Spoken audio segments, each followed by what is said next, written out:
నష్టం చేకూరుస్తా అంటే ఊర్లలోకి వస్తే పొరకాటలు తిరిగేసి కొట్టూరు రక్క ఎవడొచ్చినా సరే ఇంటి ముందరికి వస్తే ఓటు అడగనికి వస్తే చేయి జాపమని రొట్టెలు చేసేటప్పుడు వస్తే సలాకి ఎర్ర గాల్చి చేతుల మీద వాతలు పెట్టురు. అప్పుడు కానీ సన్నాసులకు బుద్ధి రాదు.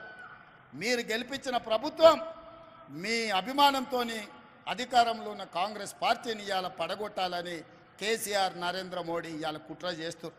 నరేంద్ర మోడీ 10 ఏళ్ళ నుంచి మనం చూడలేదా? నరేంద్ర మోడీ కదా ప్రధానమంత్రి. మనం పండించిన ఒడ్లు కొన్నాడా, కందులు కొన్నాడా, పసుపు కొన్నాడా, సోయాబీన్ కొన్నాడా, పత్తి కొన్నాడా, మిర్చి కొన్నాడా, మొక్కజొన్నలు కొన్నాడా? ఏం కొన్నాడు మనం పండించిన పంట నరేంద్ర మోడీ?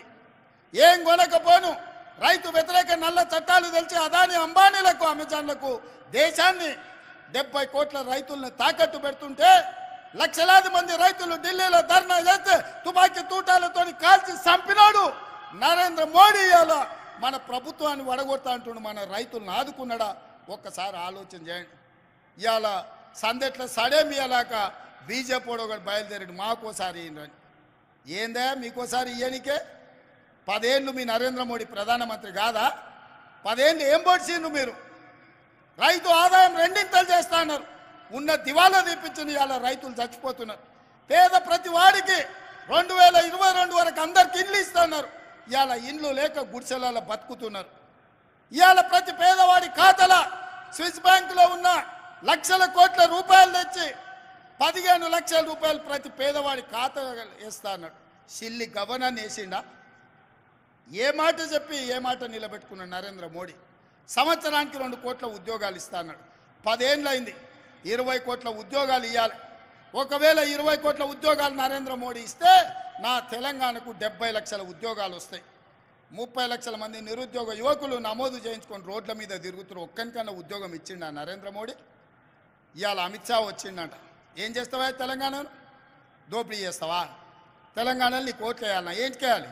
పార్లమెంట్లో మీ నరేంద్ర మోడీ తలుపులు మూసి తెలంగాణ ఇచ్చింది సోనియమ్మ అన్నాడు. అవును, బరాబర్ తెలంగాణ రాష్ట్రాన్ని ఇవ్వాలని సోనియమ్మ కంకణం కట్టుకొని పార్లమెంట్లో తలుపులు మూసి లైవ్లు బంద్ చేసి తెలంగాణ రాష్ట్రం ఇచ్చింది సోనియమ్మ. తెలంగాణ రాష్ట్ర ఏర్పాటుని అవహేళించిన నరేంద్ర మోడీ తెలంగాణలో ఓట్లు ఎట్లా అడుగుతావని నేను అడుగుతున్నా. తెలంగాణ ప్రజల్ని అవమానించిన తెలంగాణ ప్రజలు ఓట్లేస్తారా? ఇవాళ వీళ్ళిద్దరు కలిసి చీకట్లో ఒప్పందం చేసుకొని వాడు 9 వీడో 4 ఎంపీ అభ్యర్థులను ప్రకటించారు. వాడు ప్రకటించిన దగ్గర వీడు ప్రకటించాడు, వీడు ప్రకటించిన దగ్గర వాడు ప్రకటించాడు. ఎందుకంటే ఎవరికి వాడు విడివిడిగా ప్రచారం చేసుకోవాలి, కాంగ్రెస్ పార్టీని దెబ్బతీయాలి. ఎంతసేపు చీకటి ఒప్పందాలే కేసీఆర్.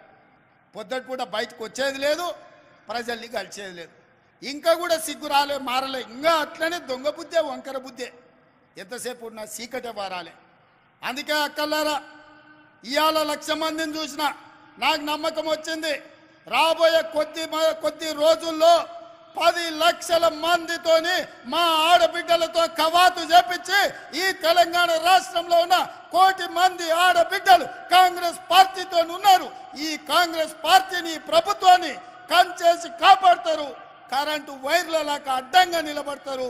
ఇవాళ కాంగ్రెస్ వైపు ఎవడైనా కన్నెత్తి చూస్తే గుడ్లు వీకి గోటీలు ఆడుకుంటారు మా అక్కలు మా చెల్లెళ్ళని నేను చెప్పదలుచుకున్నా. రాబోయే రోజుల్లో ఇవాళ 1,00,000 మంది పరేడ్ గ్రౌండ్లో కవాతు తొక్కిండ్రు. రాబోయే రోజుల్లో 10 లక్షల ఆడబిడ్డలతోని మా సైన్యం మీరే, మా బలగం మీరే, మా బంధువులు మీరే. రేపు ఏ కష్టం వచ్చినా మాకు అండగా నిలబడేది మీరే. మిమ్మల్ని కోటీశ్వరులను చేసే బాధ్యత మాది, నాది. మా బట్టన్నది, మా ఉత్తమన్నది, మా సురేఖక్కది, మా సీతక్కది. వేదిక మీద ఉన్న గడ్డం ప్రసాద్ గారు స్పీకర్ గారిది. ఎందుకంటే ఆయన్నే అనుమతి ఇవ్వాలి ఎవరికి ఏది ఇచ్చినా. మైకు మాట్లాడాలన్నా మీకు నిధులు విడుదల చేయాలన్నా గడ్డం ప్రసాద్ కుమార్ గారే చేయాలి. అందుకే ఇవాళ మిమ్మల్ని అందరిని ఒకటే మాట చెప్పదలుచుకున్నా. మిమ్మల్ని కోటీశ్వరులను చేసే వరకు విశ్రాంతి తీసుకునేదే లేదు. రాబోయే పార్లమెంట్ ఎన్నికల్లో 17లో 14 సీట్లు గెలిపించండి. 1 కోటి మందిని కోటీశ్వరులను చేసే బాధ్యత కాంగ్రెస్ పార్టీ తీసుకుంటుందని తెలియజేస్తూ మీ అందరి దగ్గర సెలవు తీసుకుంటున్నా. మీరందరు సిద్ధమేనా? సిద్ధమేనా? మా అక్కలందరూ చేయి పైకెత్తి చెప్పాలి. సిద్ధమేనా? సిద్ధమన్న వాళ్ళందరూ చేయి పైకెత్తండి. జై కాంగ్రెస్, జై జై కాంగ్రెస్. హస్తం గుర్తుకే. అక్క ఫామ్ హౌస్ లో వండుకున్న కేసీఆర్, ఢిల్లీలో ఉన్న మోడీ గుండెలు ఎదరాలి. సరేనా?